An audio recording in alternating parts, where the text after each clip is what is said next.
അള്ളാന്റെ ഹബീബ് പറയുകയാണ്, പടച്ചതമ്പുരാൻ അവർക്ക് നൽകിയ സമ്മാനമാകുന്ന, അള്ളാഹു അവരുടെ വയറിനകത്ത് കൊടുത്ത സമ്മാനമുണ്ടല്ലോ, അള്ളാഹു തന്റെ പ്രിയപ്പെട്ട ഭർത്താവിന് കൊടുക്കാൻ ഭാര്യയ്ക്ക് കൊടുത്ത സമ്മാനമുണ്ടല്ലോ, ആ സമ്മാനമായി ഒരു കുഞ്ഞിനെ സമ്മാനിക്കുമ്പോൾ അത് പെൺകുഞ്ഞാണെങ്കിൽ സുബ്ഹാനല്ലാഹ്.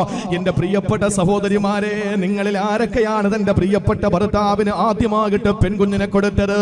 പെൺകുഞ്ഞിനെ സമ്മാനിച്ച എന്റെ പ്രിയപ്പെട്ട ഉമ്മമാരെ, സഹോദരിമാരെ, എന്റെ പ്രിയപ്പെട്ടവരെ, നിങ്ങളെപ്പറ്റി റസൂലുള്ള പറഞ്ഞതെന്തെന്നറിയോ? മിൻ ബറക്കത്തിൽ മർഅതി അലാ സൗജിഹാ. ഒരു പെണ്ണ് തന്റെ പ്രിയപ്പെട്ട ഭർത്താവിന് വേണ്ടി ചെയ്തു കൊടുക്കുന്ന ഏറ്റവും വലിയ നന്മയെന്ന് പറയുന്നത് അനതുബക്കിറ ബിൽ ഇനാസ്. ആദ്യമായിട്ട് പെൺകുഞ്ഞുങ്ങളെ കൊടുക്കല.